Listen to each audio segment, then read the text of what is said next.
नमस्कार। DD news पर आप देखना शुरू कर चुके हैं समाचारों का बुलेटिन। मैं हूं लाल चंद्र सिंह। देश और दुनिया की तमाम बड़ी खबरें देखेंगे, लेकिन सबसे पहले इस समय की हेडलाइंस।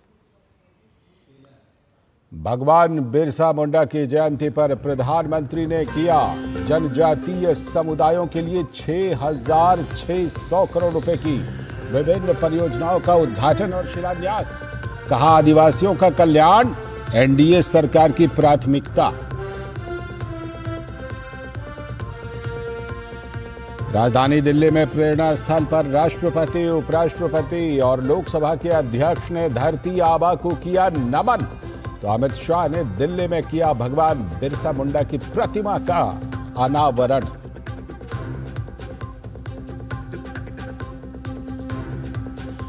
महाराष्ट्र के हिंगोली और उमरखेड़ में गरजे अमित शाह। झारखंड के धनबाद में भाजपा के नेता राजनाथ सिंह ने की रैली, तो कांग्रेस नेता राहुल गांधी ने झारखंड के गोड्डा और बोकारो में किया प्रचार। श्रीलंका के संसदीय चुनाव में राष्ट्रपति दिसानायके के गठबंधन को 2/3 बहुमत, 40 सीटों के साथ एसजेबी गठबंधन दूसरे नंबर पर। और काशी में मनाई जा रही है देवों की दीपावली। दियों से जगमग हुए 84 घाट। उपराष्ट्रपति जगदीप धनखड़ ने किया नमो घाट का उद्घाटन।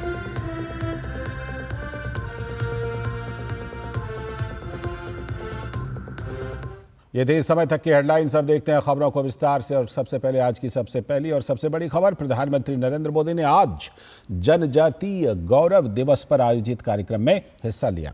उन्होंने बिहार के जमुई में 6,600 करोड़ रुपए की विभिन्न परियोजनाओं का उद्घाटन और शिलान्यास किया। धरती आबा बिरसा मुंडा के इस भव्य स्मरण के बीच आज 6,000 करोड़ रुपए से अधिक की परियोजनाओं का शिलान्यास और लोकार्पण हुआ है। इनमें मेरे आदिवासी भाई बहनों के लिए करीब 1.5 लाख पक्के घरों के स्वीकृति पत्र है। आदिवासी बच्चों का भविष्य संवारने वाले स्कूल है, हॉस्टल है, आदिवासी महिलाओं के लिए स्वास्थ्य सुविधाएं हैं, आदिवासी क्षेत्रों को जोड़ने वाली सैकड़ों किलोमीटर की सड़कें हैं, आदिवासी संस्कृति को समर्पित म्यूजियम है, रिसर्च सेंटर है। आज 11,000 से अधिक आदिवासी परिवारों का अपने नए घर में देव दीपावली के दिन गृह प्रवेश भी हो रहा है। और प्रधानमंत्री नरेंद्र मोदी ने भगवान बिरसा मुंडा की 150वीं जयंती वर्ष समारोह की शुरुआत और जनजातीय गौरव दिवस पर एक स्मारक सिक्के और डाक टिकट का अनावरण किया। पीएम ने अपने संबोधन में कहा कि आदिवासी जिलों में बिरसा मुंडा जनजातीय गौरव उपवन बनाए जाएंगे, जिसमें 500 से 1,000 वृक्ष लगाए जाएंगे।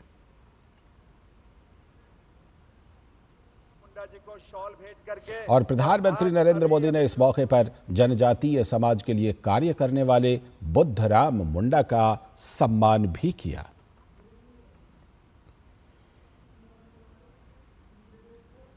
और प्रधानमंत्री नरेंद्र मोदी जब कार्यक्रम स्थल पर पहुंचे तो उनका जनजातीय समाज के लोगों ने गर्मजोशी के साथ स्वागत किया। इस दौरान जनजातीय संस्कृति की झलक भी देखने को मिली। और प्रधानमंत्री ने इस मौके पर एक प्रदर्शनी का भी अवलोकन किया। इसमें जनजातीय वर्ग से जुड़े प्रतीकों को प्रदर्शित किया गया था।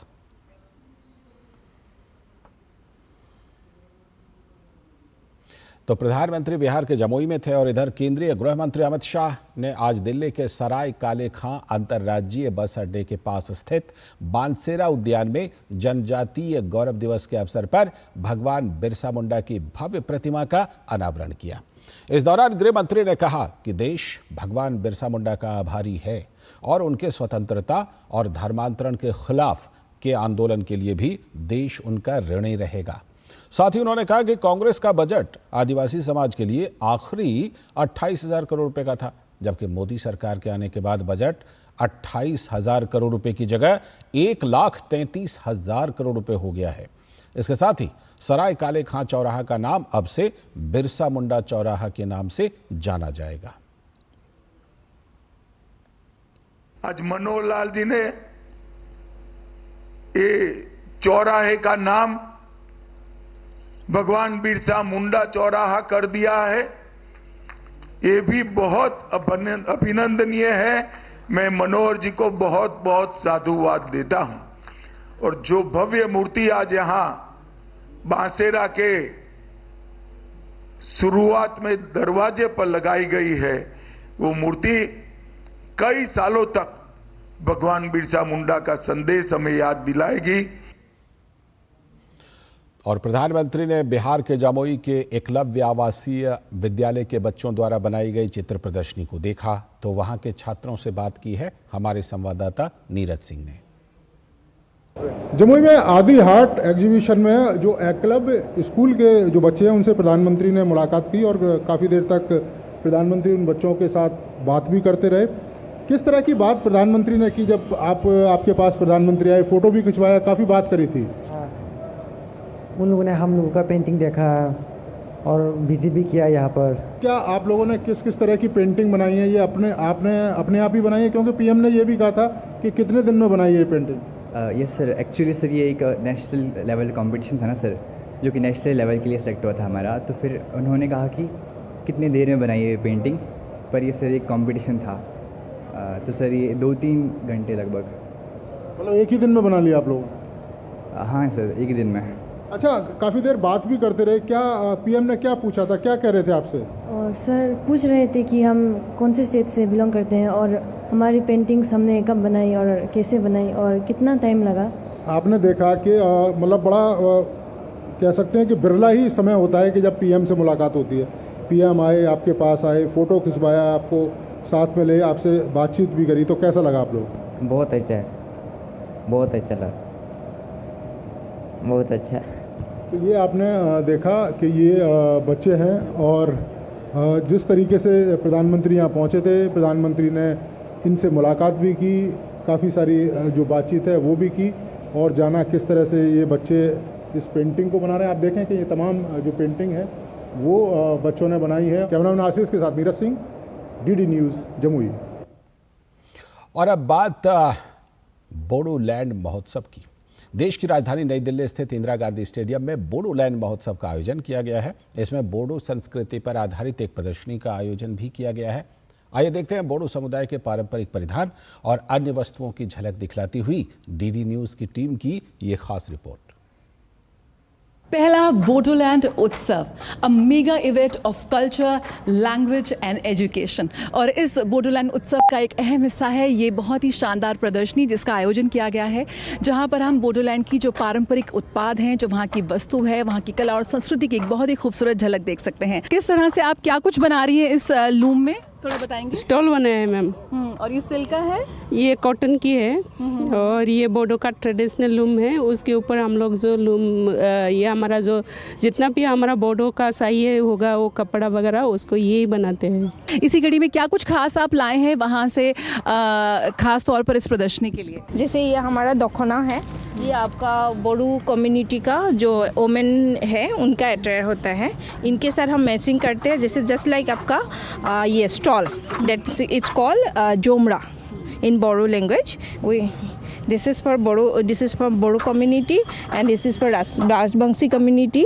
गामछा, ये हमारा गामछा है जो मोदी जी ने, माननीय प्रधानमंत्री जी ने भी काफ़ी टाइम इसको लिया है, आप लोगों ने देखा है। ये भी है, मतलब बोडोलैंड एरिया में जितने भी कम्युनिटी बिलोंग्स करते हैं, हर कम्युनिटी को हमने यहाँ रिप्रेजेंट किया है। बोडोलैंड की खास जो खान पान है वो भी यहाँ प्रदर्शित किया गया है। खास की जो वहाँ पर हर्ब्स हैं जो बहुत ही मानी जाती हैं, और त्योहारों पे नहीं, आपकी जो दैनिक दिनचर्या है उसमें भी बोडोलैंड की जो निवासी हैं वो इन पारंपरिक हर्ब्स पर काफ़ी विश्वास करते हैं। डॉक्टर युतिका हमारे साथ हैं। क्या कुछ खास लाए हैं आप इस प्रदर्शनी के लिए, और थोड़ी सी इन हर्ब्स के बारे में थोड़ा सा बताइए। बट गोखा गोखई यानी कि थोड़ा कड़वा खट्टा। मैम, ये गखा का मीनिंग है कड़वा, और गखई का मीनिंग है खट्टा।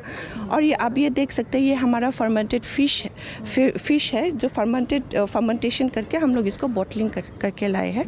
मैडम आप ये देख सकते हैं, ये है एल्कलीन वाटर बोल सकते हैं। तो इसको ऐश जब हम लोग कुछ प्लांट्स है जैसे कि बनाना प्लांट या फिर ब्लैक लेंटिल प्लांट्स है, 5-6 प्लांट्स को उसको हम लोग जला के उसका जो ऐश है उससे हम लोग इसको बनाते हैं। तो एक स्वस्थ जीवन शैली के लिए आज हम अपनी जो प्राचीन तकनीक हैं, जो पद्धतियां हैं, उन पर वापस जा रहे हैं, और एक कोशिश की गई है यहाँ पर किस तरह से उन हर्ब्स को और यहाँ पर प्रदर्शित किया गया है। अल्कलाइन वाटर आजकल बहुत ही फेमस हो रहा है, काफ़ी मशहूर हो रहा है, लेकिन यहाँ पर किस तरह से देसी तकनीक से, एसएमएस तकनीक से ये अल्कलाइन वाटर बनाया गया है। तो आप ज़रूर इसका स्वाद चख सकते हैं, अपनी जीवन शैली में इसको इंक्लूड कर सकते हैं इस बोडोलैंड उत्सव के जरिए। कैमरा पर्सन जगमोहन के साथ जया सिन्हा, डीडी न्यूज़, दिल्ली।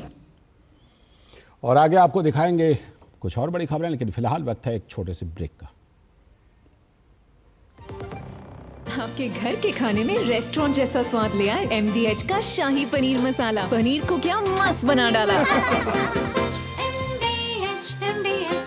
जब धरती चीर कर निकलता है लोहे का पत्थर और मिलता है मोंगिया के जोश से, फिर तपता है, पिघलता है और बनता है फौलाद। अब होता है सरिया सारी खूबियों के साथ। मोंगिया स्टील, मजबूत देश का मजबूत सरिया।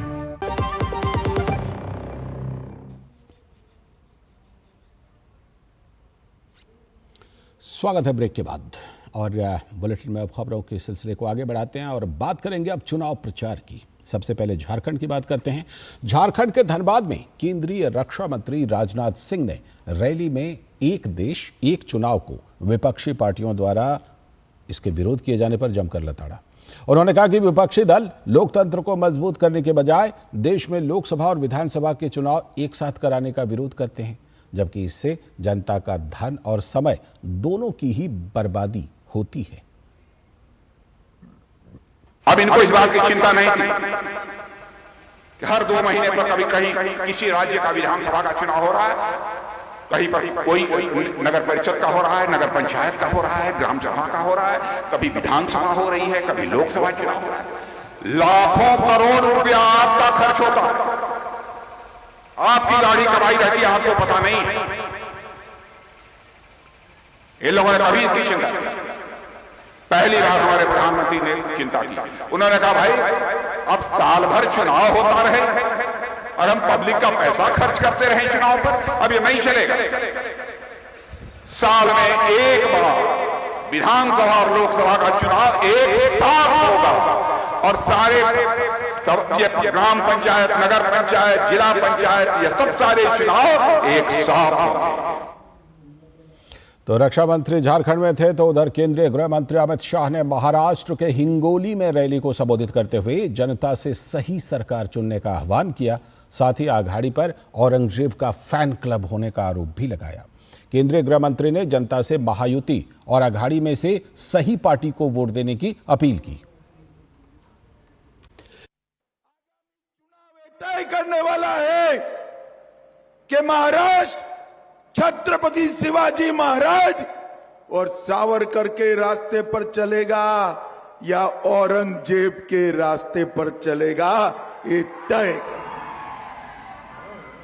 हमारी महायुति ने कोई कंफ्यूजन के बगैर छत्रपति शिवाजी महाराज और वीर सावरकर का रास्ता चुना है, और ये गाड़ी जो है ये औरंगजेब फैन क्लब है, औरंगजेब फैन क्लब तय कर देना किसको चुनना है।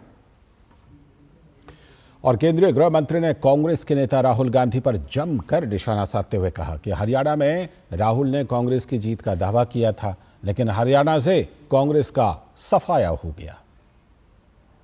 हरियाणा चुनाव के अंदर राहुल बाबा ने ताल ठोक कर कहा कि हम तो जीत चुके। इतना अहंकार, लोकतंत्र में इतना अहंकार, और परिणाम देखिए, हरियाणा में कांग्रेस का सुपड़ा साफ हो गया और भाजपा की सरकार बनी। मैं आज कहने आया हूं महाराष्ट्र की जनता को, पूरा देश मोदी जी के साथ है। महाराष्ट्र की हर लाडली बहना एकनाथ शिंदे और देवेंद्र फडणवीस के साथ है। महाराष्ट्र का हर गरीब एनडीए के साथ है। आने वाले दिनों में महाराष्ट्र में महायुति की सरकार बनने वाली है, महायुति की सरकार।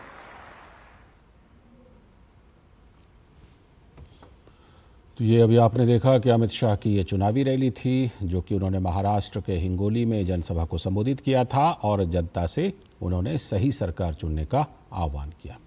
उन्होंने ये भी कहा कि आघाड़ी औरंगजेब का फैन क्लब है और केंद्रीय गृह मंत्री ने राहुल गांधी पर भी निशाना साधा। साथ ही उन्होंने कहा कि कांग्रेस ने हरियाणा में जीतने का दावा किया था, लेकिन हरियाणा से तो कांग्रेस का सफाया हो गया। और महाराष्ट्र में 20 नवंबर को होने वाले विधानसभा चुनाव से पहले निर्वाचन आयोग पूरी मुस्तैदी के साथ अपनी तैयारियों में जुटा हुआ है। मतदान प्रक्रिया को निष्पक्ष और पारदर्शी बनाने के लिए आयोग हर संभव प्रयास कर रहा है और इसी कड़ी में शुक्रवार को चुनाव आयोग के अधिकारियों ने भाजपा के वरिष्ठ नेता अमित शाह के हेलीकॉप्टर की भी जांच पड़ताल की। महाराष्ट्र के हिंगोली विधानसभा में प्रचार के दौरान हुए इस घटना पर अमित शाह ने अपनी प्रतिक्रिया भी दी।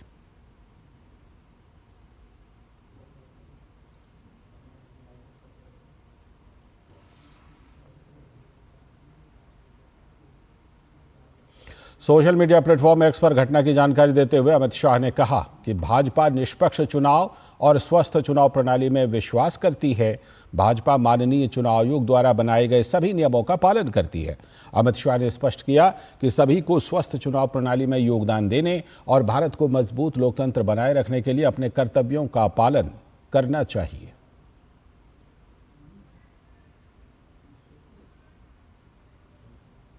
और वहीं इस मामले पर भाजपा के प्रवक्ता शहजाद पूनावाला ने कहा कि चुनाव आयोग द्वारा सभी नेताओं की जांच की गई है, लेकिन जितनी आनाकानी उद्धव ठाकरे ने की उतनी तो किसी ने नहीं की।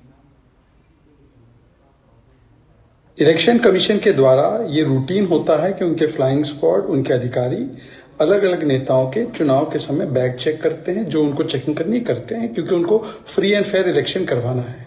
गडकरी जी का भी हुआ, अमित जी का भी हुआ, इससे पहले नड्डा जी का भी हुआ था, सभी नेताओं का हुआ है। परंतु किसी भी नेता ने जिस प्रकार का टेंट्रम उद्धव जी ने थ्रो किया, वैसे कोई टेंट्रम नहीं किया। इलेक्शन कमीशन की नैतिकता और इंटेग्रिटी पे ही सवाल खड़े कर देते हैं। ये उनकी मानसिकता को दर्शाता है। और आज की एक और बड़ी खबर, काशी में आज देवों की भव्य और दिव्य देव दीपावली मनाई जा रही है। सभी 84 घाटों पर 17 लाख दिए प्रज्वलित किए गए हैं। इस खास अवसर पर नमो घाट का लोकार्पण भी किया गया। इसका लोकार्पण देश के उपराष्ट्रपति जगदीप धनखड़ ने किया। कार्यक्रम में केंद्रीय मंत्री हरदीप सिंह पुरी, उत्तर प्रदेश की राज्यपाल आनंदीबेन पटेल और उत्तर प्रदेश के मुख्यमंत्री योगी आदित्यनाथ भी उपस्थित रहे। इनके अलावा वाराणसी के जनप्रतिनिधियों के साथ साथ काशी वासी भी इस अवसर के साक्षी बने। तो ये सीधी तस्वीरें आप अपने टेलीविजन स्क्रीन पर देख पा रहे हैं। और ये जो खास आयोजन, ये विशेष आयोजन है, इसके बारे में और ज़्यादा जानकारी देने के लिए हमारे संवाददाता हरिकेश बहादुर सिंह गौतम जुड़ गए हैं वाराणसी से। हरिकेश हमारे साथ जुड़ रहे हैं फोन लाइन पर। हरिकेश, जैसा कि हम देख पा रहे हैं, अभी कुछ ही दिनों पहले अयोध्या में 28 लाख दिए जलाए गए थे। यहाँ पर भी ये देव दीपावली 17 लाख दियों के साथ, कैसा दृश्य वहाँ पर आप अनुभव कर रहे हैं इस अनुपम दृश्य का? लालचंद्र, अद्भुत, विहंगम और जो दृश्य कह सकते हैं आप, अपने कल्पना भी नहीं कर सकते, उस तरह की देव दीपावली है। अब केवल एक तरफ नहीं, एक तरफ तो घाट है काशी के, जिनको 84 घाट का आप जिक्र कर रहे थे, 17 लाख दियों का जिक्र कर रहे थे। दूसरी तरफ भी, अगर काशी के दूसरी तरफ जो रामनगर कहा जाता है, डोमरी है, उस तरफ भी केवल दीप भी दिखाई दे रहे हैं और केवल रोशनी ही दिखाई दे रही है। जी। इस समय मैं क्रूज पर हूँ, उसी क्रूज पर जिस पर माननीय उपराष्ट्रपति, देश के मुख्यमंत्री योगी आदित्यनाथ, उत्तर प्रदेश की राज्यपाल आनंदीबेन पटेल और कई जनप्रतिनिधि जो अवलोकन कर रहे हैं, निहार रहे हैं घाटों को। और एक और चीज जो आप जिक्र करना नहीं कर पाए, आकाशदीप भी यहाँ पर दिखाई दे रहे हैं, जो लोगों के नाम जो जिनके का भी यहाँ पे एक परंपरा है। तो देव दीपावली, जैसा कि त्रिपुरासुर पर भगवान शिव ने विजय प्राप्त की थी, तो काशीवासी क्यों न मनाएं देव दीपावली। और ऐसी परंपरा, ऐसी मान्यता है कि जब भगवान शिव ने त्रिपुरासुर का वध किया तो उस समय देव जो देवता हैं वो उतर आए काशी में, काशीपुराधिपति के अभिनंदन में, उनके इस विजय पर्व में शामिल होने के लिए। इसके साथ ही चूंकि यहाँ जितने भी मुख्य अतिथि के साथ विशिष्ट अतिथि भी जो लोग उपस्थित थे, उन सब ने कार्तिक पूर्णिमा का जिक्र किया, जो गुरु नानक देव जी की जयंती के लिए भी जाना जाता है। तो यहाँ पर, और चूंकि शैव वैष्णव दोनों में कार्तिक पूर्णिमा का अपना महत्व है। भगवान विष्णु के मत्स्य अवतार का जिक्र होता है जब कार्तिक पूर्णिमा की बात करते हैं, और आज के दिन ही देव दीपावली काशी में मनाई जाती है। क्योंकि हम लोग रोज से हैं और अवलोकन कर रहे हैं, जो भी अतिथि लोग गण आए हुए हैं, एक एक घाट पर केवल आपको दीप दिखाई दे रहे हैं जलते हुए, और इतना अद्भुत नजारा है लालचंद की मैं आपसे क्या ही वर्णन कर सकता हूँ, शब्द नहीं है, आप कह सकते हैं। और जिन 84 घाटों का आप जिक्र कर रहे हैं, वो उन पर जो है काशीवासी, बाहर से आए पर्यटक दिखाई दे रहे हैं, क्योंकि वो लोग भी इस देव दीपावली का वर्ष भर इंतजार करने के बाद आज के दिन साक्षी बनना चाहते हैं, अपने आंखों से महसूस करना चाहते हैं कि देव दीपावली किस तरह से मनाई जाती है काशी में। एक बड़ी और बात की, जो लोग काशी की देव दीपावली को देखना चाहते हैं, वो बजरे पर, नाव पर, क्रूज पर सवारी करते हैं, क्योंकि सारे घाटों का अगर अवलोकन करना है तो माँ गंगा की गोद में बैठकर ही किसी नाव से या जल यातायात का प्रयोग करके ही आप अवलोकन कर सकते हैं, दृश्य अपने आंखों में समाहित कर सकते हैं। भव्य है, अप्रतिम है, अद्भुत है यह दृश्य देव दीपावली का। मैं लालचंद यही कहूंगा। उसके साथ ही जो आप कहिए कि आतिशबाजी का भी पिछली बार भी किया गया था, जो दूसरी बार था, इस बार नमो घाट का लोकार्पण हुआ और तुरंत उसके बाद जो है आतिशबाजी की एक शो चला, जो बहुत ही शानदार था, बहुत ही अद्भुत था। हरिकेश, आज जो नमो घाट का उद्घाटन किया गया है उसके बारे में जरा बताएं कि वहां पर क्या क्या विशेष सुविधाएं अब श्रद्धालुओं को मिल पाएंगी उस नमो घाट पर। देखिए, जैसा कि हरदीप सिंह पुरी जी उपस्थित थे, उन्होंने कहा कि विकास और विरासत की जो अनूठी परंपरा शुरू की है प्रधानमंत्री ने, काशी के सांसद ने, वो आपको नमो घाट पर जो है दिखाई देगी। यहाँ पर सीएनजी फिलिंग स्टेशन है, जो नावों में सीएनजी भरने के लिए, वो तो काफी पहले ही लग दिया गया था। इसके अलावा हेलीपैड भी बनाया जा रहा है, एक ओपन एयर थिएटर है जहाँ पे की सांस्कृतिक कार्यक्रम होते हैं, और मैं आपको एक बात और बताऊं कि एक छोटा स्विमिंग पूल भी वहां पर बनाया गया है, जिसमें कि शुरू और बच्चे आते हैं वहां पर स्विमिंग सीखने के लिए, स्विमिंग करने के लिए। तो जो आधुनिक सुविधाएं हैं जितनी भी, वो आपको नमो घाट पर मौजूद हैं। और भविष्य में जो हेलीपोर्ट टूरिज्म की बात है, वो भी शुरू करने की बात कही है हरदीप सिंह पुरी जी ने वहां पर। और यहाँ पर जो जल यातायात को प्रधानमंत्री जी, काशी के सांसद जो बढ़ावा दे रहे हैं, वो भी आपको नमो घाट पर ही देखने को मिलेगा, क्योंकि जो क्रूज है वो नमो घाट से शुरू होकर अस्सी घाट तक जाते हैं। क्योंकि देव दीपावली तो है ही, लेकिन गंगा आरती का भी यहाँ पर प्रायोजन होता है दशाश्वमेध घाट पर और अस्सी घाट पर। तो लोग जब क्रूज से चलते हैं तो एक विशेष आकर्षण आम दिनों में जो है वो गंगा आरती का भी होता है। और आज भी चूंकि गंगा आरती का क्रूज में है, और भी लोग हैं, तो ये लोग जो है गंगा आरती का भी भव्य दृश्य, विहंगम दृश्य जो होता है, उसका भी दृश्य देखेंगे, उसका भी अवलोकन करेंगे, उसका भी दृश्य कर पाएंगे। जो जितने भी घाट हैं वो सजे हुए हैं, से बिजली के दीप मतलब जो 17 लाख दीप की बात है, अगर आप ये विहंगम दृश्य देखेंगे तो, और दूसरे चूंकि चंद्राकार हो जाती हैं, वाहिनी हो जाती हैं, तो अगर राजघाट के पुल से हम लोग देखना शुरू करें तो दोनों ही घाटों पर जो आपको दीप दिखाई दे रहे हैं जलते हुए, निश्चित रूप से विहंगम है, बिल्कुल निश्चित रूप से अद्भुत है। और वो बिल्कुल दृश्य के माध्यम से और आपके शब्दों के माध्यम से भी हम और हमारे दर्शक बिल्कुल उसको अनुभव कर पा रहे हैं। लेकिन आप ज्यादा भाग्यशाली हैं कि आप वहां स्वयं मौजूद हैं। बहुत बहुत धन्यवाद आपका जुड़ने के लिए हरिकेश, और ये तमाम जानकारी देने के लिए। अभी वक्त है एक ब्रेक का, और ब्रेक के बाद जब लौटेंगे तो देखेंगे आज की कुछ और बड़ी खबरें।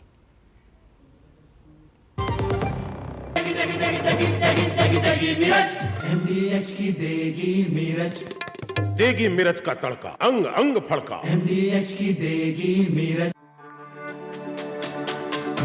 मेरी पसंद, मेरी पसंद, मेरी पसंद, मेरी पसंद, हमारी पसंद, हम सबकी पसंद। मजबूत देश का मजबूत सरिया मोंगिया स्टील। स्वागत है ब्रेक के बाद।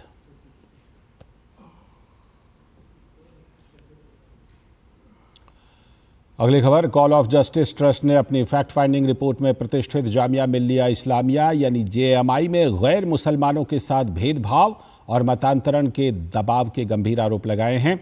संस्थान के गैर मुस्लिम फैकल्टी सदस्य छात्रों, कर्मचारियों और पूर्व छात्रों से बातचीत के आधार पर तैयार इस 65 पेज की रिपोर्ट में जामिया में धार्मिक आधार पर भेदभाव और गैर मुसलमान लोगों के प्रति पूर्वाग्रह की बात कही गई है।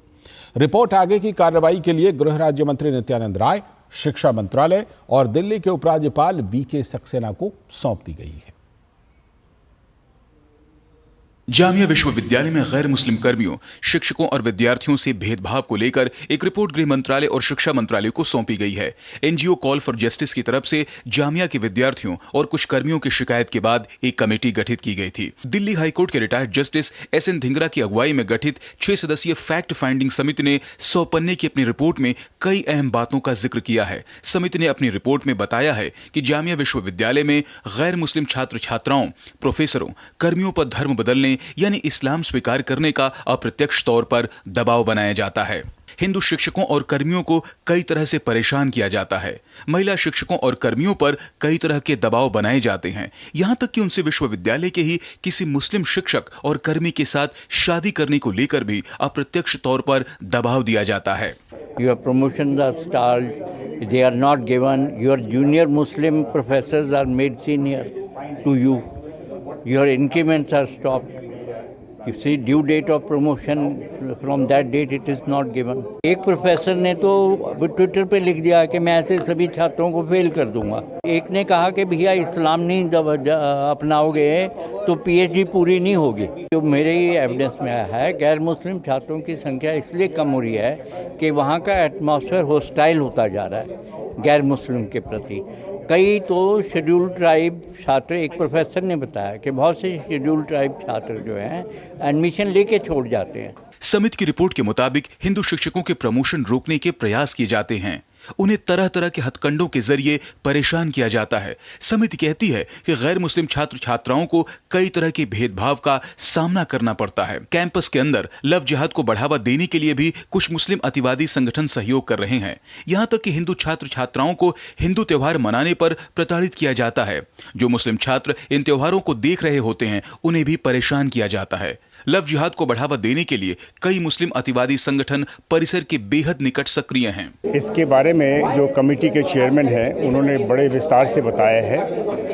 इसमें जो रिपोर्ट बताई गई है किस प्रकार से डिस्क्रिमिनेशन, हैरेसमेंट और कन्वर्जन के प्रयास किए जा रहे थे। इसमें ये भी बताया गया है कि किस प्रकार से जो नॉन मुस्लिम स्टूडेंट्स की संख्या बराबर घटती जा रही है, जो कि आप अनुमान लगा सकते हैं कि कितना होना चाहिए नॉर्मल केस में, वो घट के अब 10% करीब हो गया है।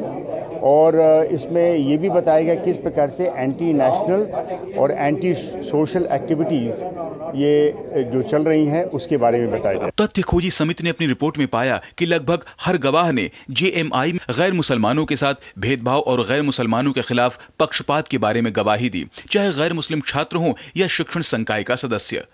गौरतलब है कि हाल ही में जामिया परिसर में दीपावली के दौरान हिंदू छात्राओं द्वारा रंगोली बनाने पर खासा विवाद हुआ था। इसके साथ ही कई मीडिया रिपोर्ट भी समय समय पर गैर मुस्लिम छात्रों और शिक्षकों के साथ भेदभाव की खबरें प्रकाशित करती रही हैं। ऐसे में इस फैक्ट फाइंडिंग रिपोर्ट के आने के बाद ये सवाल और भी बड़ा हो जाता है। शैलेंद्र मिश्र, डीडी न्यूज, दिल्ली। निश्चित रूप से इस रिपोर्ट में बहुत सारी गंभीर बातें कही गई हैं। वक्त है एक ब्रेक का, और ब्रेक के बाद जब लौटेंगे तब देखेंगे आज की कुछ और बड़ी खबरें। जब धरती चीर कर निकलता है लोहे का पत्थर और मिलता है मोंगिया के जोश से, फिर तपता है, पिघलता है और बनता है फौलाद। अब होता है सरिया सारी खूबियों के साथ। मोंगिया स्टील, मजबूत देश का मजबूत सरिया। स्वागत है ब्रेक के बाद, और आगे की खबरों में झारखंड विधानसभा चुनाव में इस बार बांग्लादेशी घुसपैठियों का मुद्दा सुर्खियों में रहा। मुख्यमंत्री हेमंत सोरेन के विधानसभा क्षेत्र बरहट में भी घुसपैठियों को शरण देने की बात सामने आई। खेतों में जगह जगह पर बने घर अब जमाई टोला का आकार ले चुके हैं। इससे स्थानीय मूल निवासियों और आदिवासियों की हकमारी हो रही है। बरहेट विधानसभा क्षेत्र की इसी जमाई टोला की पड़ताल की है डीडी न्यूज के संवाददाता राजेश राज ने, जिसमें आदिवासियों का दर्द भी छलक कर सामने आया। झारखंड विधानसभा चुनाव अपने आखिरी पड़ाव पर है। इस चुनाव में एक जो प्रमुख मुद्दा उभर कर सामने आया, उस मुद्दे का नाम है बांग्लादेशी घुसपैठिए का मुद्दा, जिसे भारतीय जनता पार्टी के शीर्ष नेताओं ने बहुत ही प्रखरता के साथ, प्रमुखता के साथ उठाया कि हेमंत सोरेन की जो सरकार है वो बांग्लादेशी घुसपैठियों को आश्रय दे रही है। और इस बात की पुष्टि गृह मंत्री अमित शाह ने अपने एक इंटरव्यू में, जो झारखंड का एक लीडिंग अखबार है, उस अखबार में जब उन्होंने इंटरव्यू दिया तो उन्होंने स्पष्ट तौर पर इस मुद्दे को उठाया और ये भी कहा कि जमाई टोले के नाम से मशहूर कई ऐसे जगह हैं जहां पर बाहर से आने वाले लोग आकर घर बनाते हैं और वो यहां आकर अपना आशियाना तलाशने लगते हैं। हमारी दाहिनी तरफ आपको हमारे कैमरामैन संदीप मूर्ति दिखाएंगे कि यह जो खेत है, इस खेत के बीच में जगह जगह पर बने हुए जो पक्का के मकान आपको दिखाई पड़ रहे हैं, ये मकान उन्हीं लोगों के मकान हैं जो बाहर से आकर, जिन लोगों ने यहाँ पर अपनी घरें बना ली हैं। और यहाँ का जो आदिवासी समुदाय है, जो आदिवासी तबका है, वो क्या कुछ कह रहा है, इस बात की तस्दीक हम आपको इस रिपोर्ट में दिखाएंगे ग्राउंड जीरो से। तो आइए सुनते हैं उन लोगों की जुबानी, जमाई टोला की कहानी। बांग्लादेश आके शादी करके कुछ भी यहाँ पर घना घर बना ना, वो लोगों का फर्क नहीं है, लेकिन बना के वो लोग, हम लोगों का जो आदिवासी संगठन है उसमें हम लोगों को शिकायत दे रहे हैं, लेकिन सरकार नहीं सुनती है। झोपड़ी बना के पहले रहते हैं, इसके बाद धीरे धीरे अपना वो कब्जा करने लगते हैं। क्या बोलते हैं, कब्जा करने के बाद किसी मतलब गैर मतलब आदमी से संबंध रखते हैं, फिर अपना जमाई रह के यहाँ का आदमी सबको कुछ भी नहीं हो पा रहा है, हम लोग को सता रहा है। फिर वही लोग अपना जो है जनसंख्या वृद्धि करते हैं, हम लोग का जो है जनसंख्या तो घटते जा रहा है, वही लोग का जनसंख्या बढ़ते जा रहा है। ऐसे में हम लोग को बहुत तकलीफ हो रहा है। किसका जनसंख्या बढ़ रहा है? बांग्लादेश वाले लोगों का? हाँ सर, बांग्लादेश से जो आते हैं वहाँ से सब घुसपैठी है। झारखंड की जनता पर बांग्लादेशी घुसपैठियों का मुद्दा कितना असर छोड़ पाता है, ये तो देखने वाली बात होगी। बहरहाल यह मुद्दा सुर्खियां जरूर बटोर रहा है। कैमरामैन संदीप मूर्ति के साथ साहिबगंज जिले के बरहेट विधानसभा क्षेत्र से राजेश राज, डीडी न्यूज के लिए। जी हाँ, तो झारखंड में इस बार ये मुद्दा सर चढ़कर शायद बोल रहा है और भाजपा ने झारखंड में बरहेट सीट से मुख्यमंत्री हेमंत सोरेन के खिलाफ गमलियाल हेम्ब्रोम को चुनावी मैदान में उतारा है। तो इस दौरान डीडी न्यूज के संवाददाता राजेश राज मिले उम्मीदवार हेम्ब्रोम से। तो हेम्ब्रोम ने सोरेन सरकार के कार्यकाल को जमकर लताड़ा और आश्वासन दिया कि प्रदेश की जनता इस बार कमल का फूल ही खिलाएगी। यह जो विधानसभा क्षेत्र है यह किसी परिचय का मोहताज नहीं है। यहां से झारखंड के मुख्यमंत्री हेमंत सोरेन तीसरी बार किस्मत आजमा रहे हैं, तो वहीं उन्हें कड़ी टक्कर मिल रही है भारतीय जनता पार्टी के प्रत्याशी गामलियल हेम्ब्रम से, जो अभी हमारे साथ बातचीत के लिए मौजूद हैं। झारखंड के बरहेट से ही नहीं, पूरे झारखंड के 81 विधानसभा के भी मुखिया भी रहे, और उस मुखिया के कार्यकाल में आप यहाँ जो बरहेट प्रखंड के तलवड़िया पंचायत के अंतिम गांव पाडीर बथान गांव में आप देख सकते हैं कि विकास का पैमाना क्या है, यहाँ सड़क की दुर्दशाएं क्या है, यहाँ पेयजल का व्यवस्था क्या है। तो इससे आप आकलन कर सकते हैं कि इस बार जनता बदलाव के मूड में है और जनता निश्चित रूप से इस बार जागरूक है और बदलाव करेगी। हेमंत सोरेन की विदाई होगी, कमल खिलेगा बरहेट विधानसभा क्षेत्र से।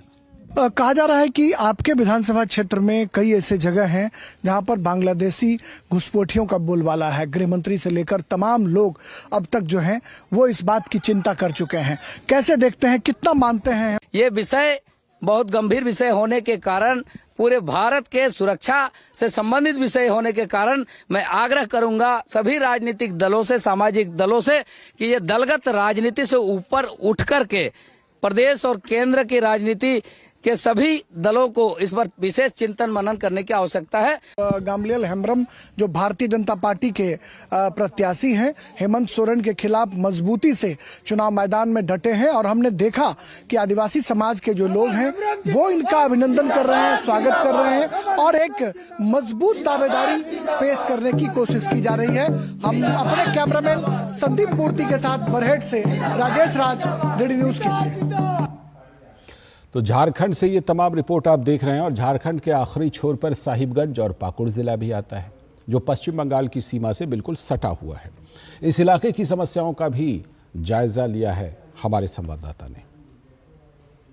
डीडी न्यूज दिल्ली की टीम अभी झारखंड विधानसभा चुनाव कवर करने के लिए झारखंड के हर एक इलाके में जाकर आपको पल पल की खबर दे रही है।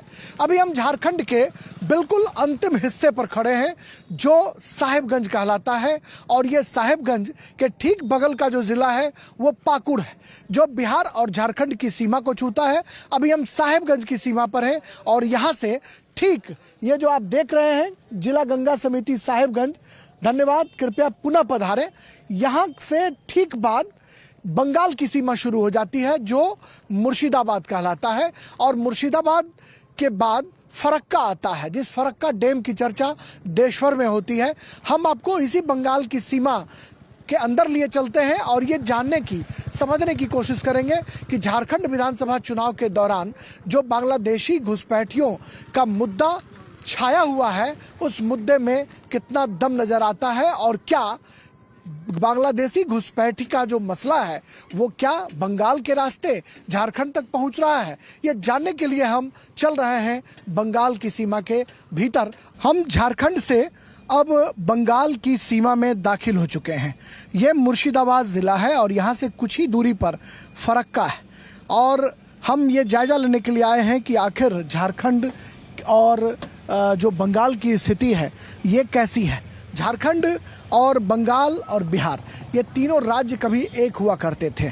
बंगाल से बिहार अलग हुआ और बिहार से झारखंड अलग हुआ, लेकिन आप देखिए कि सड़कों की हालत अगर कहें या फिर शहर की चमक की बात करें तो वो चमक बिल्कुल नहीं दिखाई पड़ रही है, ना ही झारखंड में और ना ही बंगाल में।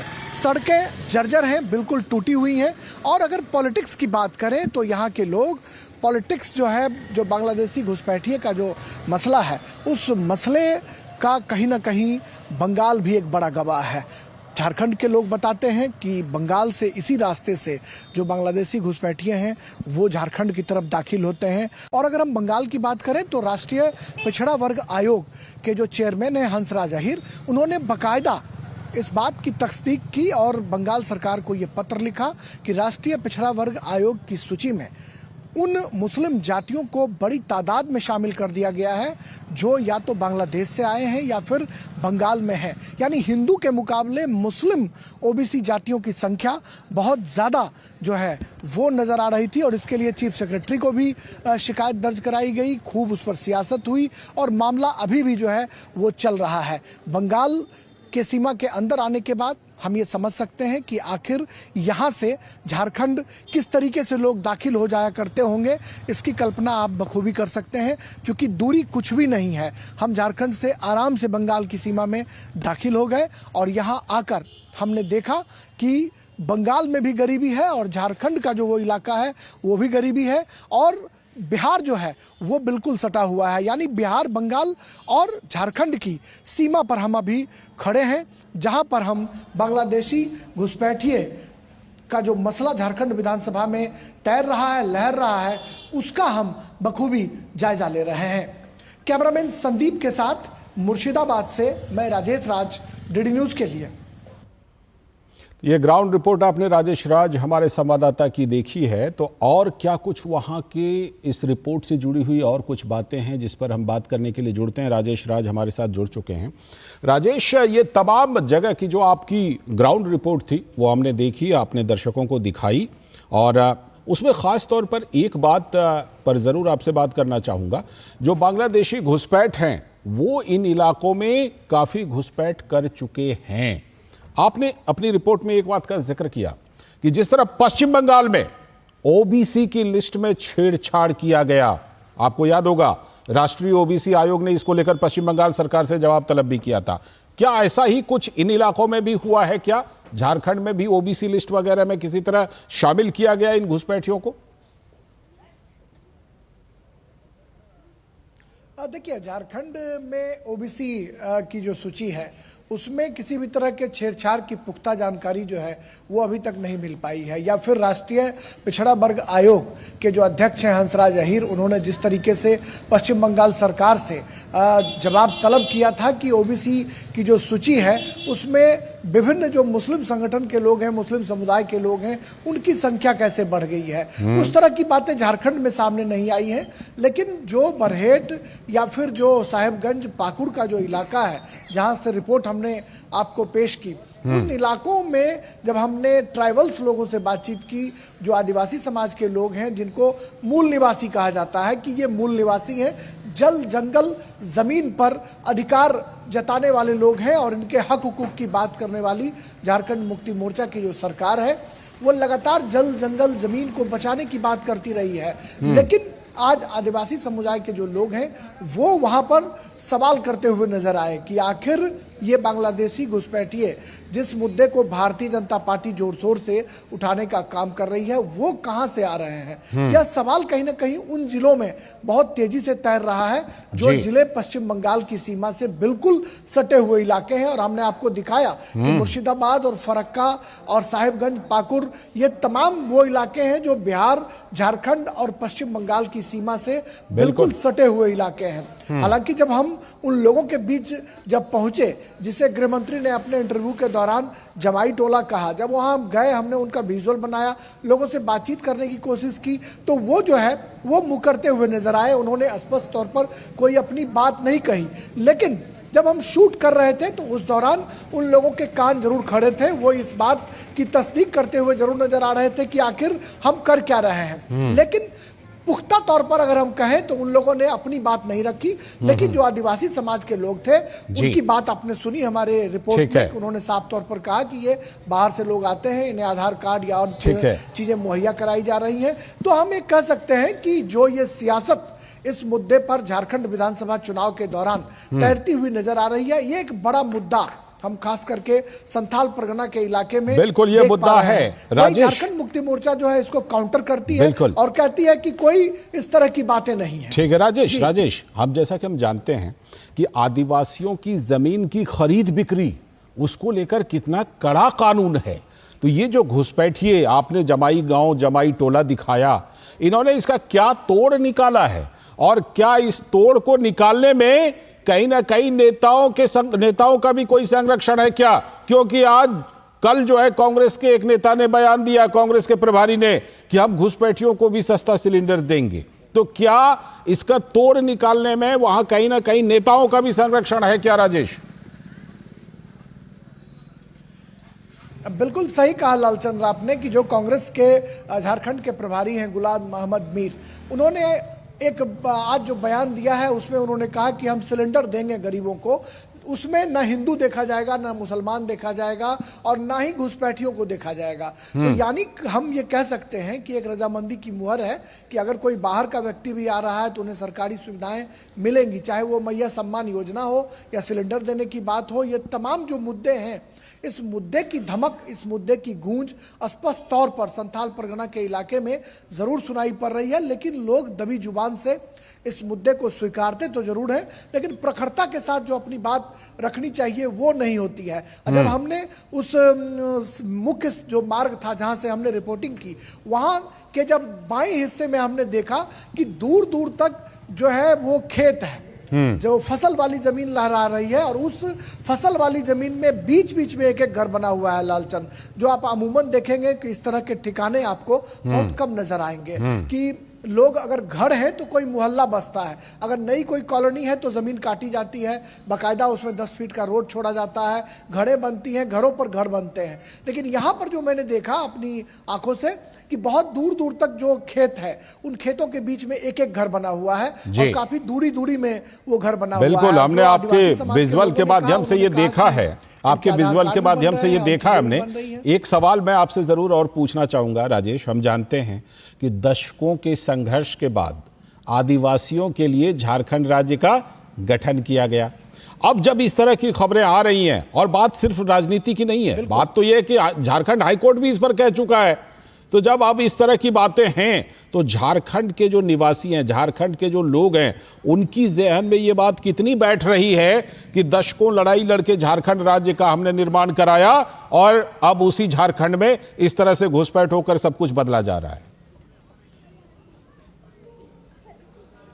बिल्कुल मौजूद सवाल है लालचंद्र आपका। जो आदिवासी हैं, जो मूल निवासी हैं, उनके मन में ये भाव जरूर जागृत हो रहा है, लेकिन हम जानते हैं कि बिहार, झारखंड, उत्तर प्रदेश ये ऐसे राज्य हैं जहां पर सब कुछ जाति के आधार पर तय होता है। कास्ट के आधार पर टिकटें बढ़ती हैं, कास्ट के आधार पर हम वोटिंग करते हैं। झारखंड, बिहार में एक कहावत बहुत प्रचलित है, आप भी चूंकि बिहार के हैं, बांका के हैं, और मैं जानता हूं कि आप इस कहावत को जरूर जानते होंगे कि हम देश विदेश में पढ़ाई करते हैं, शादी ब्याह के लिए अपने गाँव आते हैं, और हमारे जो बड़े बुजुर्ग हैं वो कहते हैं कि वोट और बेटी दोनों जाते में जाई, यानी वोट जो है अपने जात को दी जाएगी और बेटी की शादी होगी तो अपने जाति बिरादरी में होगी। तो इस तरह की चीजें जो है बिहार, झारखंड, उत्तर प्रदेश में देखने को मिलती हैं।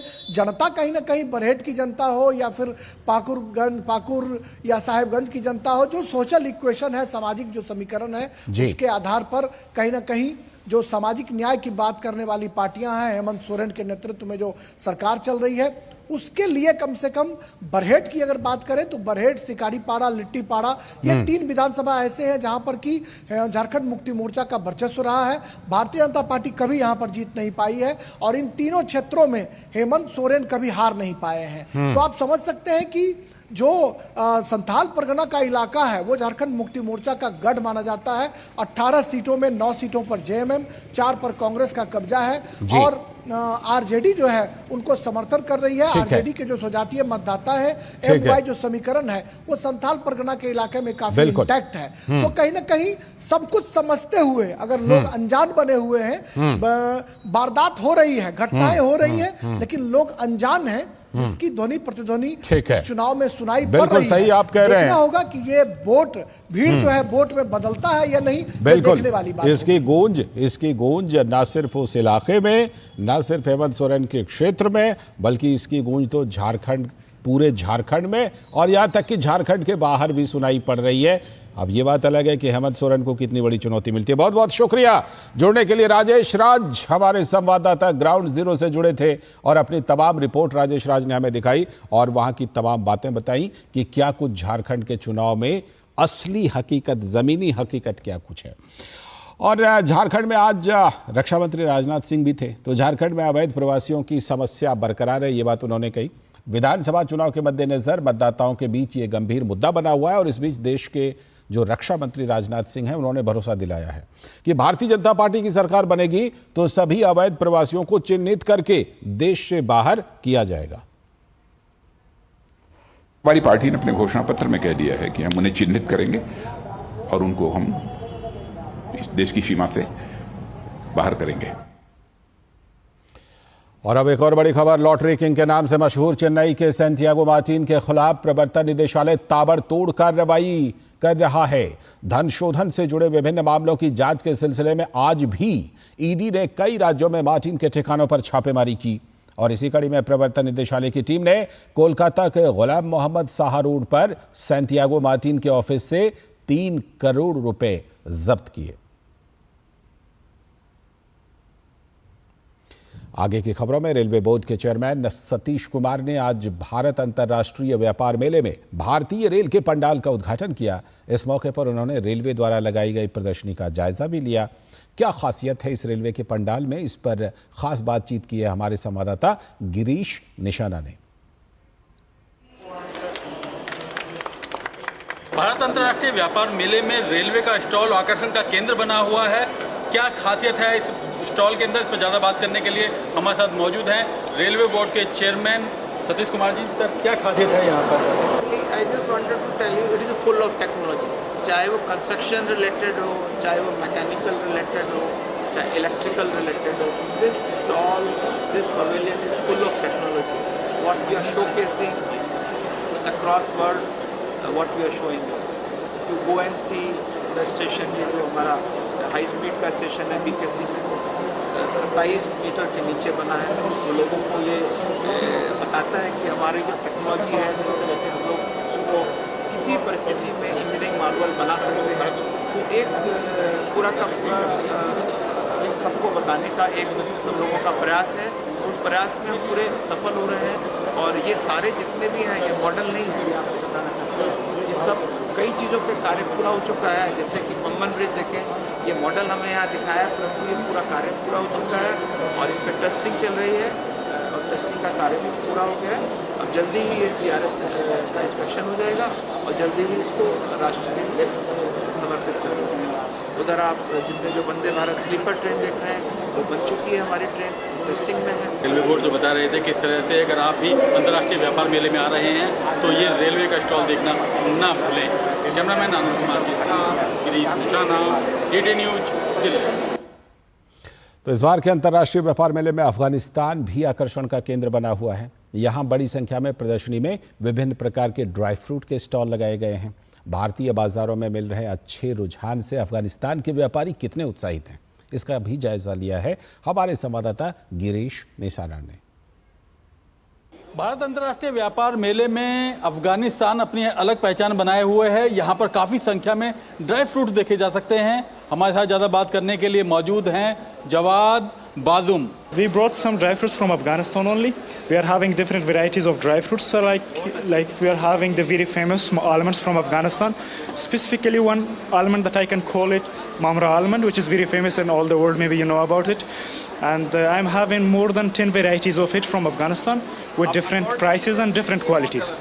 And we are having saffron from Afghanistan. We are having like other dry fruits. For example, we are having anjeer, which is very famous, and people liking the quality and the size of it.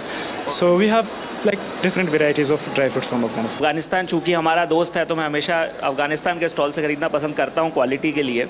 हमने शाही ज़ीरा खरीदा है, white colour की मामरा बादाम जो सबसे महंगी होती है, जो जनरली मिलती नहीं है मार्केट में, वो खरीदी है। डेट्स भी खरीदे हैं, केसर भी खरीदा है। तो मैं बहुत संतुष्ट हूँ और क्वालिटी बहुत ही अच्छी है।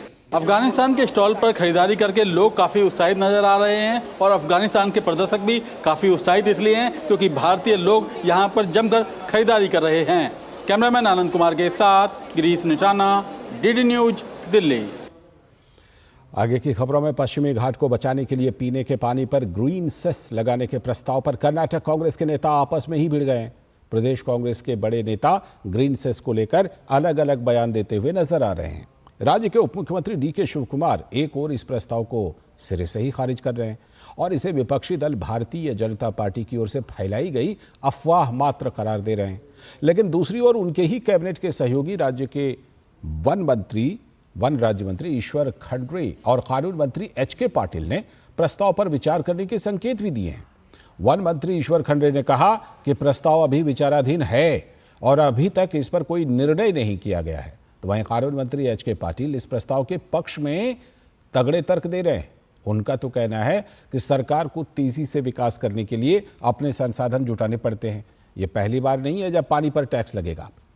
उधर विपक्षी भारतीय जनता पार्टी ने कर्नाटक सरकार के इस प्रस्ताव की कड़ी निंदा की है। इस मामले पर भाजपा के प्रदेश अध्यक्ष BY विजयेंद्र ने कांग्रेस सरकार की आलोचना की। उन्होंने कहा कि कांग्रेस सरकार का पश्चिमी घाट की रक्षा के नाम पर लोगों से धन इकट्ठा करना एक बेहद निंदनीय कदम है। I have already told you that this is a proposal. Suppose if the people agree, then we'll go ahead. Otherwise, we'll find alternative ways. Law will take its own course. तो जाहिर सी बात है कहीं ना कहीं कांग्रेस के अंदर इस बात को लेकर दुविधा है और वो दुविधा खुलकर के सामने आ रही है। इस बुलेटिन में फिलहाल इतना ही, लेकिन DD न्यूज पर खबरों और कार्यक्रमों का सिलसिला लगातार जारी है। नमस्कार।